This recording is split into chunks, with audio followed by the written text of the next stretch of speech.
Esta semana morreu um cientista conhecido, todos nós ouvimos falar.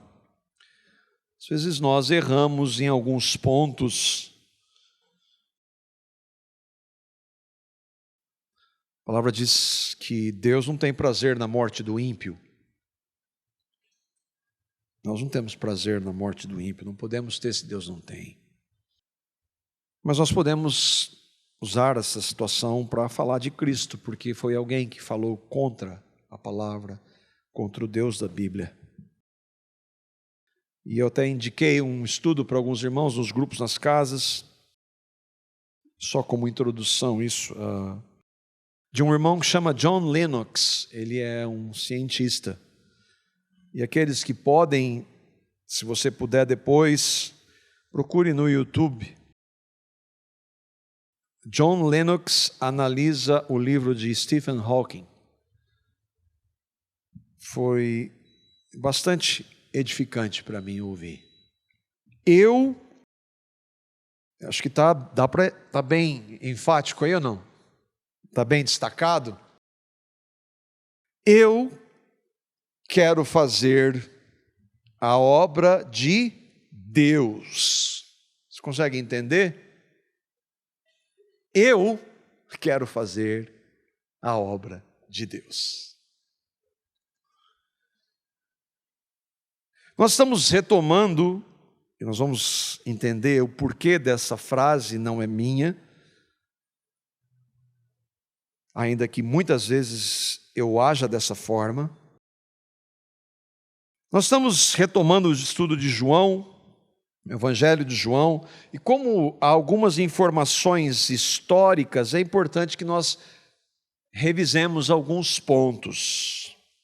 Nós estamos no capítulo 6 do Evangelho de João, e nós vimos nos versos de 1 a 11, que Jesus faz ali um milagre da multiplicação dos pães, 5 pães, 2 peixes, que alimentou 5.000 homens, mais mulheres e crianças.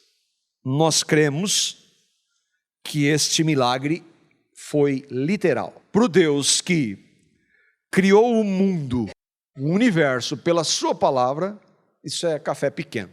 Nós vimos onde ocorreu isso. Aqui tem um mapa de Israel, e lá naquele círculo ali, mostra o que é chamado de Mar da Galileia, ou outros nomes que nós vimos, Lago de Genezaré, por exemplo, e que ali acontece um outro milagre, quando Jesus anda sobre este trecho,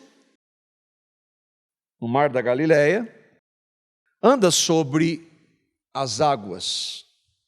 É chamado mar, ele não é um mar, ele é um lago muito grande e que tem em alguns pontos, chega a ter 40 metros de profundidade.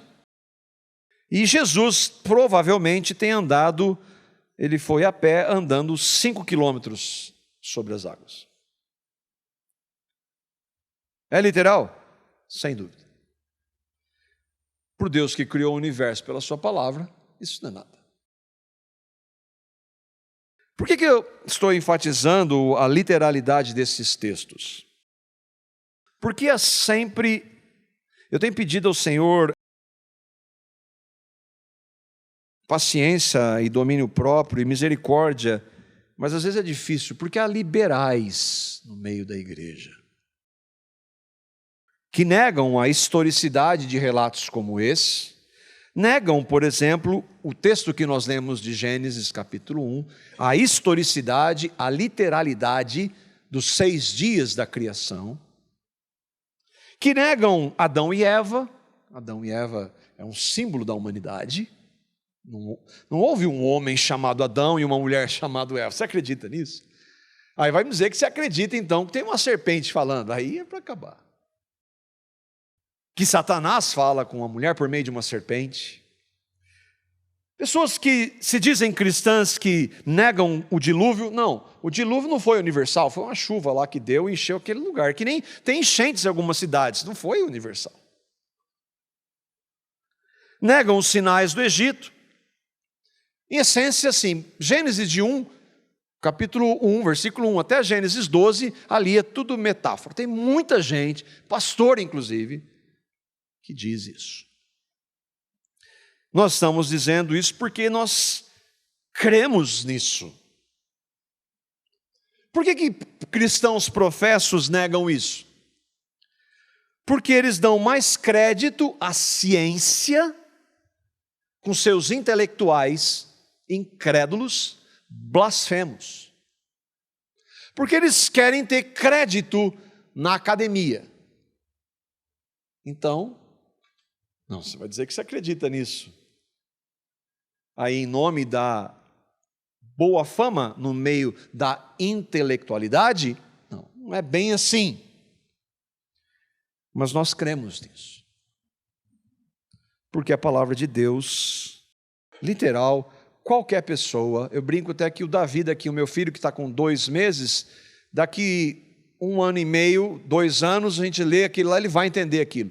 Só quando ele chegar na escola vão negar aquilo. Mas é literal, é aquilo lá, não tem outra forma de entender. Apesar de faculdades de teologia, pastores, professores de teologia negarem, nós cremos. Os sinais atestam que Deus age no mundo. Sinais, milagres. Os milagres de Jesus provam que Ele é Deus. Eles foram feitos, nós vimos há algum tempo, que os sinais atestam que Jesus é o Cristo, o Filho do Deus vivo, o Deus encarnado. Sinais eram para provar quem Jesus era. E aí então, Jesus multiplicou os pães, foi ao encontro dos seus discípulos que pegaram o barco aí no meio do caminho, eles estavam no meio do caminho do mar, estava uma tormenta lá, Jesus foi andando, entrou no barco. E aí eles vão para a cidade de Cafarnaum. Eles saíram de uma área provavelmente do deserto ali próximo a Betsaida, onde foi feito o milagre da multiplicação. E aí então eles vão para a cidade de Cafarnaum. E agora nós entramos nos versículos 22 a 25, que continua o relato, e nós vamos ler na dependência do Senhor. João 6, 22 a 25. No dia seguinte, a multidão que tinha ficado no outro lado do mar percebeu que apenas um barco estivera ali e que Jesus não havia entrado nele com os seus discípulos, mas que eles tinham partido sozinhos. Então alguns barcos de Tiberíades aproximaram-se do lugar onde o povo tinha comido pão após o Senhor ter dado graças. Quando a multidão percebeu que nem Jesus, nem os discípulos estavam ali, entrou nos barcos e foi para Cafarnaum em busca de Jesus. Lembra, Jesus fez os milagres lá naquela região do mapa, ali voltando para ele, na região de Betsaida, provavelmente. Ele vai então, os 12 vão de barco, ele vai a pé na água, e aí ele sobe no barco e vai para Cafarnaum. Uma multidão ficou lá, a multidão que ele fez os milagres, ficou lá em Betsaida. A multidão são aqueles que estão atrás de sinais. Eles viram que Jesus, sem mais nem menos, foi embora. Fez um milagre, ficou ali e foi embora. Alguns barcos de Tiberíades, aí nós vemos aqui, eles foram outro dia, chegaram atrasados lá para o milagre. A fama de Jesus estava correndo em toda Israel. E eles vão de barco para onde foi feito o milagre de multiplicação dos pães. Chega lá, está aquela multidão, Jesus não está mais lá, os discípulos. Aí eles vão para Cafarnaum. Jesus está aqui, vamos atrás. Essas pessoas perderam a bênção. Elas chegaram depois, perderam a bênção. Então João narra que a multidão, vendo que Jesus não estava ali, vai atrás de Jesus. E a minha pergunta é, será que eles foram atrás de Jesus? Versículos 25 até o versículo 27. Quando o encontraram do outro lado do mar, perguntaram-lhe: Mestre, quando chegaste aqui? Saíram lá e foram lá para Cafarnaum. Já encontraram Jesus de novo. Olha a pergunta que eles fazem, olha a resposta de Jesus. Jesus respondeu: a verdade é que vocês estão me procurando, não porque viram sinais miraculosos, mas porque comeram pães e ficaram satisfeitos. Não trabalhem pela comida que se estraga, mas pela comida que permanece para a vida eterna, a qual o Filho do Homem lhes dará. Deus, o Pai, nele colocou o seu selo de aprovação. O que o texto diz? A multidão. Você consegue entender por que o texto está dizendo a multidão? Jesus, ele é direto. O que ele fala? Vocês estão me procurando porque comeram pães e ficaram satisfeitos. Eles chegaram, onde é que o senhor estava, né? Vocês estavam procurando por causa do pão. Esse Jesus normalmente não é tratado hoje. O Jesus do nosso tempo é aquele que não importa o que você creia, o que você diga, o que você faça, não importa se está ou não na Bíblia, para Jesus está tudo bem. O Jesus de hoje. Mas essa multidão está atrás de bênção e Jesus confronta exatamente isso. Então não é assim. O Jesus de hoje não é o Jesus da Bíblia. O Jesus de hoje nunca corrige. O Jesus de hoje nunca confronta. O Jesus dos nossos dias nunca disciplina. Por quê? Porque Ele é amor. Ele é amor significa que você faça o que você quiser, não importa. Inclusive negá-lo. Inclusive dizer que Deus não existe, mas no final, Jesus vai te receber. Mas o amor de Jesus, do Jesus bíblico, faz tudo isso. Jesus, porque ama, Ele corrige, Ele confronta, Ele disciplina, porque Ele é amor. O que Jesus diz? Vocês estão me procurando por causa de pão. Puxa, Jesus, mas que jeito de falar. Podia, sei lá, ser mais ameno nas suas palavras. Por que Jesus fala isso? Porque, diferentemente de nós, Jesus vê aqui. Ele vê coração. Ele vê o interior. Ele sabe se eu ou vocês o buscamos ou buscamos as coisas que Ele pode dar. Irmãos, eu estou inventando isso ou é o que o texto diz? Você consegue ver que quando nós buscamos a Deus, nós não estamos buscando a Deus? Você consegue entender? Quando nós buscamos a Deus, nós não estamos buscando a Deus? Mas como assim? Porque Deus diz isso. Onde Deus diz isso? Romanos capítulo 3, versículo 11. Olha o que o texto diz. Não há ninguém que entenda, ninguém que busque a Deus. Quando o homem busca a Deus, não é a Deus. Quando o homem natural busca a Deus, não é a Deus. Vocês estão conseguindo entender isso? Ou esse homem natural busca um conjunto de regras e leis para seguir, para se fazer aceitável, para mostrar para os outros que ele é alguém que busca Deus? Ou está buscando algum benefício? Quando o homem sem Cristo busca Deus, ele não busca Deus, ele busca alguma coisa em relação a Deus. Ele busca solução para os seus problemas, que é exatamente o que está acontecendo aqui, e que é exatamente o que acontece conosco se não houver uma transformação produzida por Deus. Calvino, comentando sobre o texto que nós lemos, diz, o texto daqueles homens perguntando para Jesus, e Jesus falando, vocês estão querendo pão? Vocês não estão me querendo. Ele diz assim, eles buscavam algo mais além de Cristo mesmo. Buscavam a Cristo por causa do estômago. Abusavam dos milagres com um propósito egoístico. Nada esperavam mais do que uma vida feliz e tranquila nesse mundo. E é isso que aconteceu. Eu já falei há um tempo atrás, nós vamos tratar disso. Quando Jesus começa a falar de cruz, a multidão vai embora.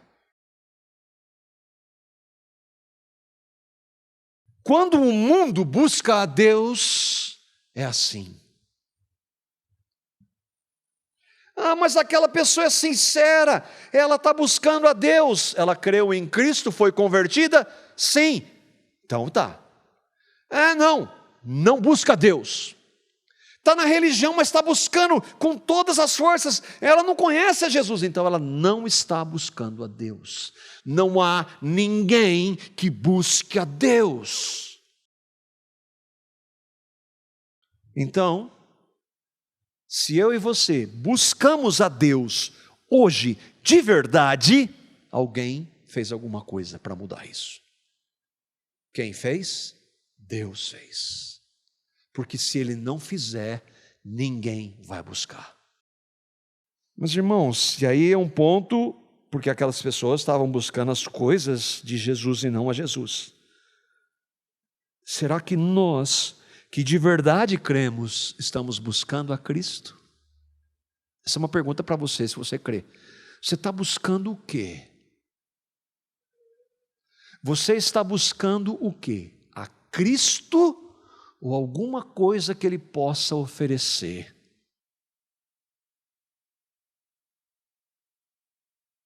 Irmãos, isso não é filosófico, isso é real. Você está buscando a pessoa de Cristo ou alguma coisa que Ele pode dar para você? O que pode ser? Por exemplo, conhecer mais pessoas. A igreja não é igreja, é um clube social. Ali eu conheço as pessoas, tem jantar, eu posso ir. A música, tem coisas que eu gosto de fazer. Eles se reúnem na casa, tem lanchinho depois. Não, eu estou buscando porque o meu casamento está uma desgraça. Então eu vou lá para Jesus resolver o meu casamento. Ou eu estou precisando de dinheiro. Nessa parte você não vai ouvir aqui. Ou eu estou precisando de uma cura. Deus pode fazer. Mas é Cristo que eu e vocês estamos buscando? Ou é alguma coisa que Ele pode dar? Quando Jesus diz, não trabalhem pela comida que estraga, mas por aquela que dá a vida eterna, que o Filho do Homem lhe dá, Ele não está falando de comida e de trabalho literalmente, Ele está falando de uma realidade espiritual. Ele está falando de vida eterna. E o que é vida eterna, segundo Ele mesmo? Quem lembra? Vida eterna é que conheça ao Pai e ao Filho a quem enviou.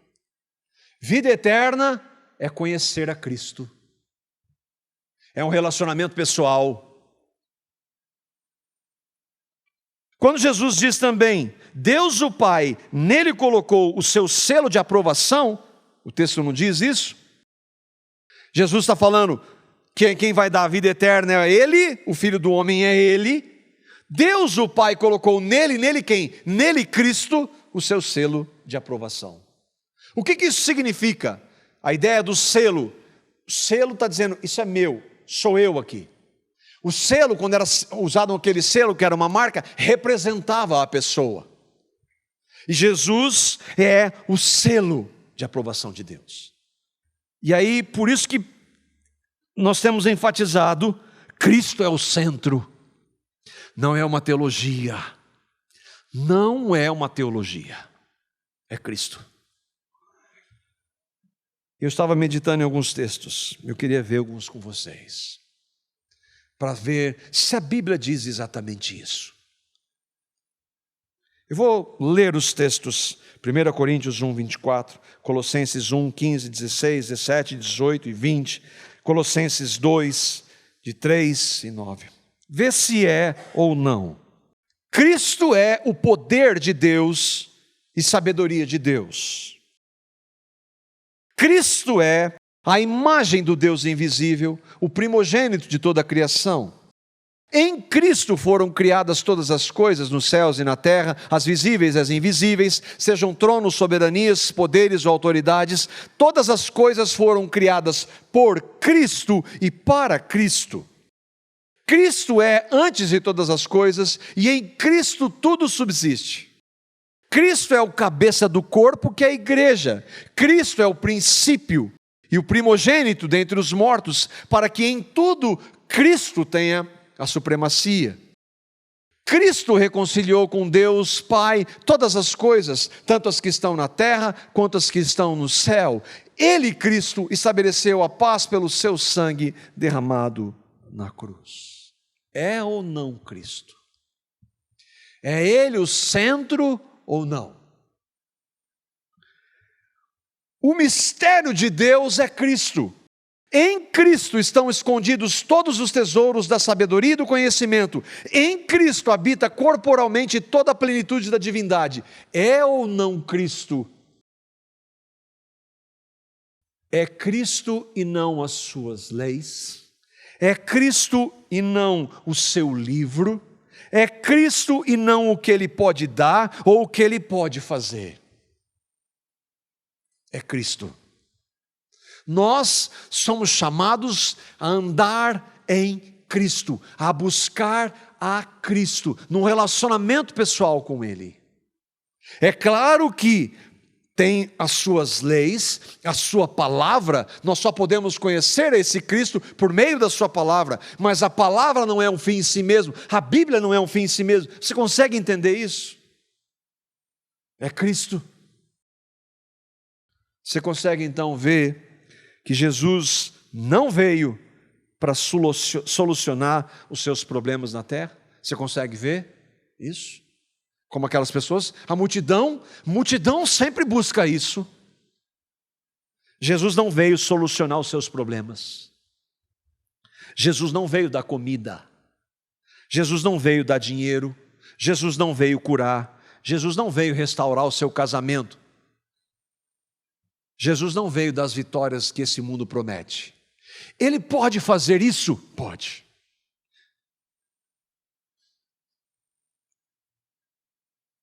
Nós queremos que Ele pode. Nós estudamos a palavra com casais. Aliás, só Ele pode. Mas Ele não veio com esse propósito primordial.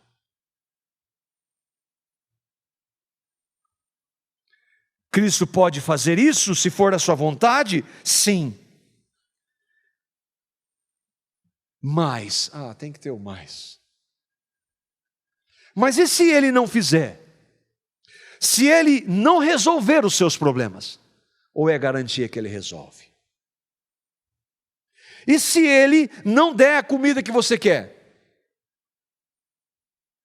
E se Ele não der o dinheiro que você gostaria? As coisas que você gostaria? Se Ele não curar você? Se Ele não curar o seu cônjuge? Se Ele não curar os seus filhos? E se o seu cônjuge não amar você como você deseja? Se Deus não lhe der as vitórias, porque vitória do ponto de vista bíblico tem outro contexto. Paulo disse que tinha prazer no sofrer, isso é vitória. Mas para nós, para a igreja hoje, isso faz parte. Mas nessas vitórias que o mundo oferece, e se Ele não conceder? E quando nós, que cremos nele, vamos atrás dele pelo que Ele pode dar e não por causa dele. Se Ele não fizer, o que nós vamos fazer? Rejeitá-lo? Nós vamos negá-lo? Ou vamos ouvir outro tipo de mensagem? Teve bastante gente que foi ouvir outro tipo de mensagem. Está aqui, saiu daqui e foi ver outro tipo de mensagem. Londrina tem bem por baixo, 500 igrejas evangélicas. Tem de tudo.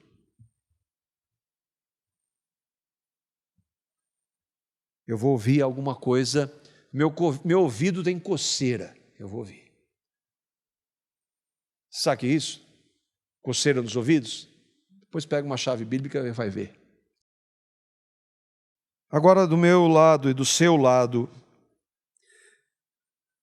porque nós condicionamos. Eu e você fazemos tudo o que Deus quer. Você consegue? Você tem condição de falar assim? Eu faço. Você que creu em Cristo, você obedece a todo tempo o seu Senhor. Eu e você obedecemos. Nós o amamos mais do que todas as coisas. Sim ou não? Eu nunca ouvi um cristão dizer isso. Nem ouvi, nem li. E quando nós, os seus filhos, pecamos, ele vai dizer: como é que você pode pecar contra mim? Acabou. É assim que ele faz. Ele condiciona. Por quê? Ele nos ama porque nós fizemos alguma coisa, ou ele nos ama independente do que nós somos? Ele nos quer porque nós temos alguma coisa para oferecer, ou ele nos quer porque ele nos ama?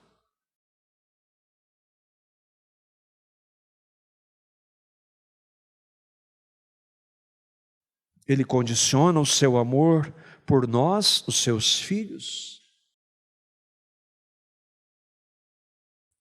Nós que somos pais, filhos deixam de ser filhos nunca.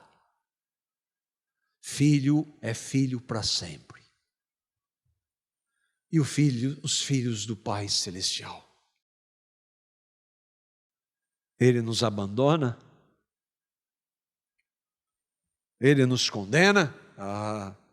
Eu salvei você agora, errou aqui, está condenado. Isso é um absurdo. Isso é um absurdo. Você consegue ver que Jesus não tinha nada do que nós buscamos nele?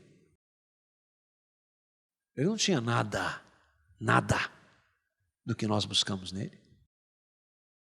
Você está entendendo? Buscamos o que ele pode dar, não ele. Mas ele não tinha nada do que nós buscamos que ele possa nos dar.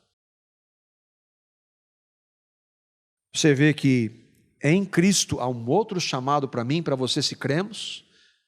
Nós somos chamados para uma outra realidade, andar com ele, custe o que custar, não importa o que aconteça. Nós somos chamados para uma vida santa, 1 Pedro 1,16. Somos chamados a ser humilhados e mortos por amor a Cristo, 2 Timóteo 3,12. De fato, todos os que desejam viver piedosamente em Cristo, viver com Cristo, vão ser perseguidos. Pode saber de uma coisa, tem uma promessa para você, não é cura nem prosperidade. Você creu em Cristo, vai ser perseguido. Nós somos chamados a levar a nossa cruz, Lucas 9:23. Nós somos chamados a sofrer. A vocês foi dado o privilégio de não apenas crer em Cristo, mas sofrer por Ele. Nós somos chamados a não amar o mundo, 1 João 2,15. Nós somos chamados para amar a volta de Cristo, 2 Timóteo 4,8. Nós somos chamados a desejar estar com Ele. Paulo diz isso: eu quero morrer para estar com Cristo. Estar com Cristo é incomparavelmente melhor. Você entende que o chamado para Cristo é outro? Onde aqui tem alguma coisa para a terra? Aonde aqui tem alguma promessa para essa vida? Agora, nós podemos pedir? Sim. Ele pode nos dar? Sim. Mas e se Ele não fizer?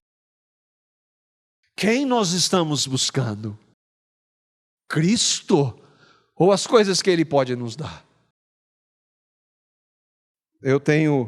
Em casa eu tenho sido arrebentado, sim. Eu tenho clamado ao Senhor, eu quero agradecer, e junto com com a Carla, minha esposa e os meus filhos. Deus tem sido maravilhosamente bom conosco. Ele tem dado muito mais. Mas e se Ele quiser tirar algo? Ele vai continuar sendo maravilhosamente bom. E se Ele quiser tirar algo de muito valor, Ele continua sendo maravilhosamente bom. Por quê, irmãos? Porque nós temos uma necessidade: Cristo Jesus. É Cristo.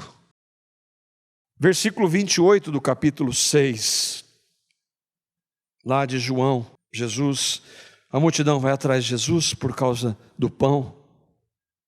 Jesus fala: vocês vêm, então vocês não me querem, vocês querem que eu dou. Versículo 28, depois de dizer isso para eles,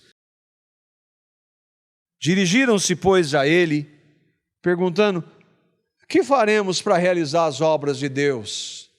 Esse povo que não quer a Deus, que as coisas que Ele dá, achando que pode fazer a obra de Deus. Você entende o contexto? Nem cristão pode fazer a obra de Deus. Quanto mais pessoas que não creem nele.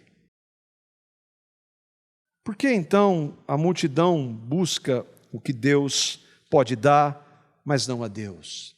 Por que a multidão busca o que Deus pode dar, mas não a Deus? E aí é importante nós entendermos, todos nós somos multidão. Todo ser humano faz parte da multidão.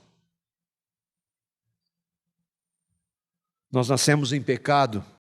E o pecado nos leva a querer sempre e somente o nosso querer. O que nos interessa é só o que nos interessa. A queda do pecado fez tudo isso. E não tem ninguém isento. Você pode ser o maior religioso que for. Você pode mostrar sua religiosidade. Você é exatamente isso. Nós buscamos o que nos interessa. Não há ninguém que busque a Deus. Nós lemos o texto. Não dá para ser mais claro. Não há ninguém que busque a Deus. Todos nós fazemos parte da multidão. É por isso que Deus, então, ao confrontá-los, aqueles homens, a multidão, pergunta: o que nós vamos fazer para realizar as obras de Deus? Tipo assim, né? Aliás, tipo assim é a expressão que eu mais... Tipo dos filhos. Depois dessa bordoada que Jesus dá neles, porque eles sabiam que eles estavam fazendo exatamente isso, aí ele falou: bom, vou dar uma amenizada, né, com Jesus, porque ele falou, ele viu meu coração, eu estava indo atrás de coisa que ele pode dar.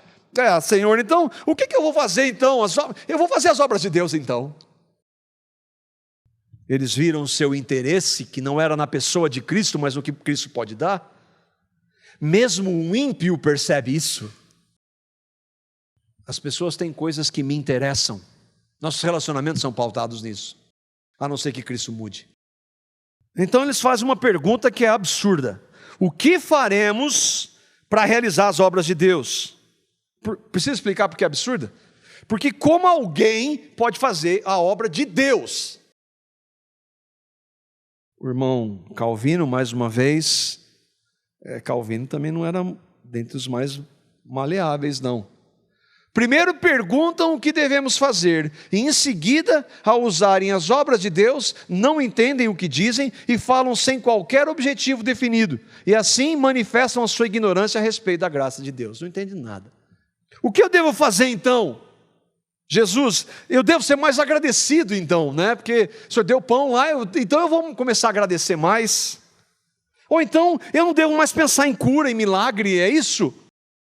Eu devo parar de matar, de mentir, não roubar, ajudar os pobres, eu devo participar de uma religião, eu devo cuidar das minhas vestes, Eu devo parar de beber, parar de fumar, não falar palavrão? É isso então? Então eu tenho que fazer algumas coisas. Há muitos evangélicos que pensam isso. A pergunta o que eu devo fazer reflete a mentalidade natural de uma pessoa que não entendeu o evangelho. É a mentalidade da multidão evangélica, tristemente falando. Qual que é a mentalidade natural do homem? Salvação por obras. O que eu devo fazer? Eu fiz algo de errado? O que eu devo fazer para acertar? Ué, mas não é isso? Mas não é isso? A Bíblia não diz, não matarás, não roubarás, não adulterarás, não darás falso testemunho. Não é para eu pegar isso aí e parar de fazer isso, eu faço? Não. Bom, não é o que Jesus disse. Versículo 29. Jesus respondeu, a obra de Deus é esta, crer naquele que Ele enviou. Ué, não é fazer?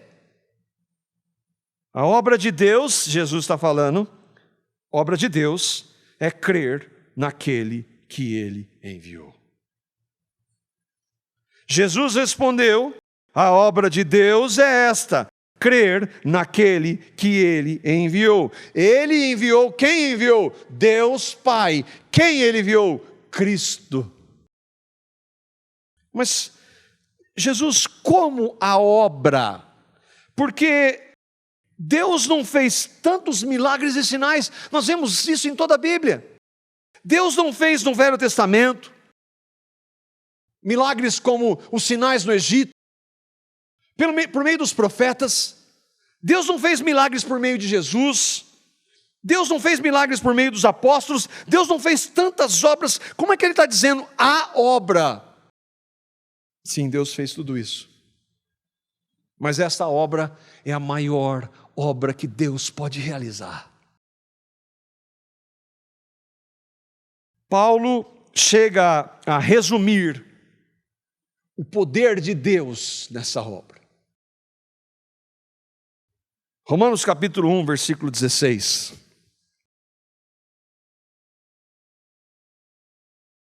O Evangelho é o poder de Deus.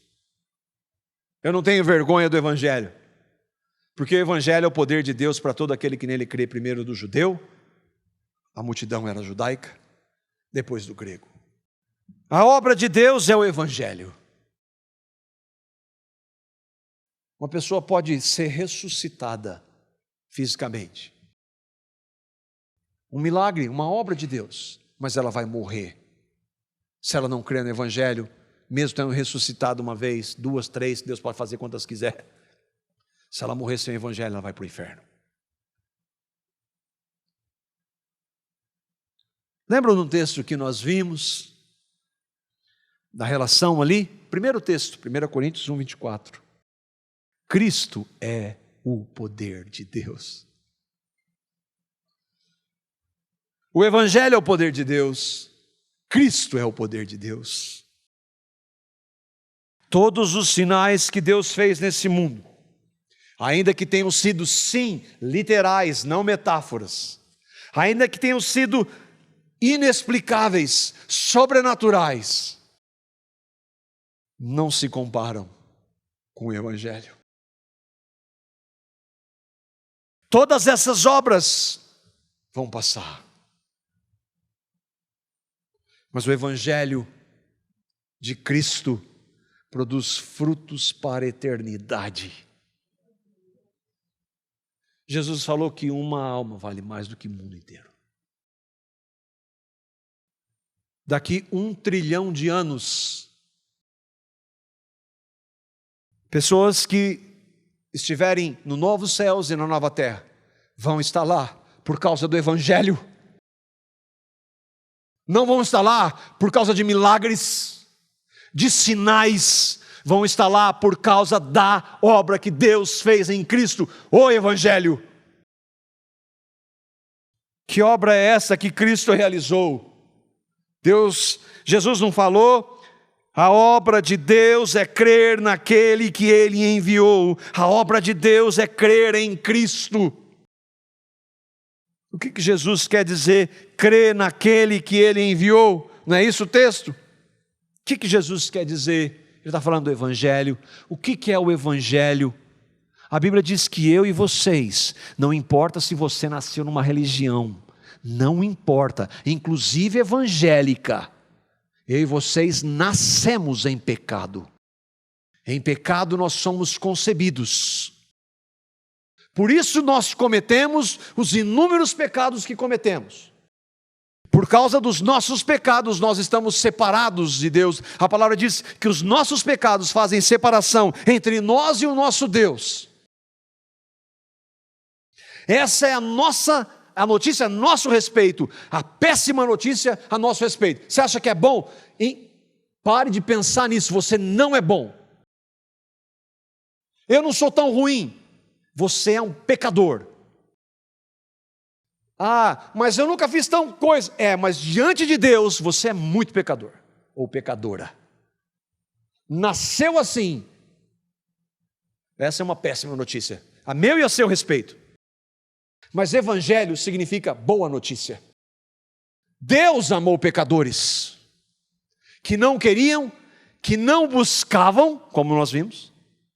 Deus amou pecadores que deu o seu Filho. A obra de Deus é crer em Cristo. Cristo veio, Ele é o Filho de Deus, o Deus encarnado, Jesus. E Ele cumpre toda a lei. Obedece os mandamentos, cumpre toda a lei, inclusive aquela de morrer no madeiro. E quando Cristo é crucificado, Ele disse que quando Ele fosse levantado da terra, Ele atraria todos aqueles que Ele morreu por. Eu, quando for levantado da terra, atrairei todos a mim, todos os pecadores que reconhecem que são pecadores, arrependendo-se de seus pecados pela ação do Espírito, foram atraídos no corpo santo de Cristo na cruz. Cristo morreu por os nossos pecados, seu sangue derramado nos purifica, e Ele nos deu uma nova vida da sua ressurreição. Não somente isso, Ele nos fez morrer. Todos aqueles que creem nisso, nessa obra, no Evangelho, aí sim podem ter um relacionamento com Deus. Aí passam a buscá-lo. E ainda que na caminhada tropecem, pequem, não há mais condenação para aqueles que creram em Cristo. Mas Jesus está dizendo que a obra é de Deus. Não são homens que a realizam. Não são pregadores, não são técnicas, não são slides bem elaborados com destaque nas letras. Eu acho que são bem elaborados, tem gente que pode não achar. Não é eloquência, não é argumentação, não é apelo, não é emocionalismo, não é persuasão humana, é Deus quem realiza essa obra. Portanto, nenhum homem pode fazer a obra de Deus. Só Deus pode. E a maior obra que Deus fez foi em Cristo na cruz. Você crê no Evangelho? Você crê nessa obra? Estou perguntando se é evangélico. Você creu em Cristo? Houve um momento na sua vida que você reconheceu-se pecador. Se você reconheceu, foi movido pelo Espírito, é a obra de Deus. E Deus levou você ao arrependimento e a crer no que Cristo fez pela fé. Por amor e de graça, você creu. Mas e as obras? E o fazer? Eu não tenho que fazer. Eu não tenho que fazer nada. Quando Deus regenera uma pessoa, Ele vai fazer a obra dele naquela pessoa. Ele vai mudar o caráter dessa pessoa. Ele começa e Ele acaba. É Ele quem faz. A obra é de Deus. A santificação é Deus quem faz. Paulo falou que a graça de Deus não é vã. Por isso que ele trabalhou. Mas ele deixou claro, não eu, mas a graça. Irmãos, é por isso que nós precisamos pregar. Pregar é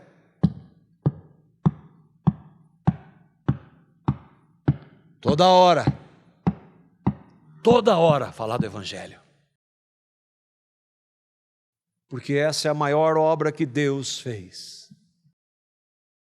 Só poderão crer em Cristo, só poderão crer naquele que o Pai enviou, se ouvirem do Evangelho.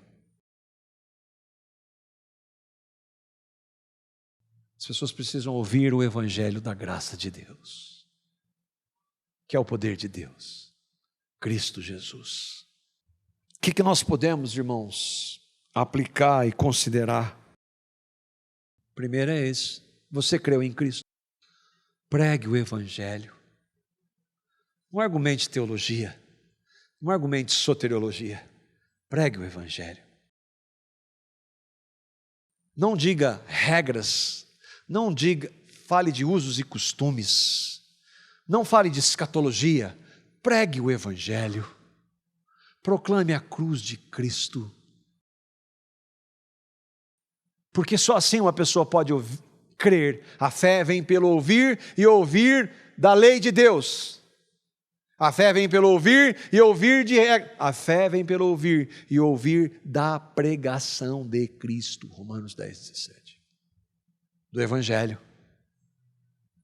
Prega o Evangelho. Mas eu tenho pregado. Para minha família, amigos meus. O que eu tenho que fazer para converter? Nós não podemos. A obra é de Deus. Mas o que nós podemos e devemos e somos chamados? Pregue o Evangelho. A tempo, fora de tempo. Ore para que Deus arrebente aquela pessoa. E ela seja convertida. E uma última aplicação: você já foi regenerado em Cristo? Sim, eu creio em Cristo. Busque a Cristo. Se nós buscarmos a Cristo, irmãos, Ele vai mudar todas as nossas práticas. Ele vai nos levar a amar mais sua palavra. Ele vai nos levar a querer estar mais diante dele em oração. Ele vai nos levar a querer estar com a igreja. Ele vai nos levar a tirar as coisas do mundo que nos influenciam. Ele vai nos levar a querer mais dele. Não são regras para ele, é ele que muda o nosso caráter. Quando Cristo for de verdade em nossa vida cada vez mais, nós vamos nos alegrar mais, vamos parar de murmurar, nós vamos amar mais o nosso cônjuge, os nossos filhos, nós vamos louvar a Deus na dor, nós vamos entender mais a sua vontade, e mesmo que nós não a entendamos, nós vamos louvá-lo porque Ele é Deus. Irmãos, nós precisamos de Cristo. Só de Cristo. Só de Cristo. Aquele Cristo que nós lemos, que é tudo.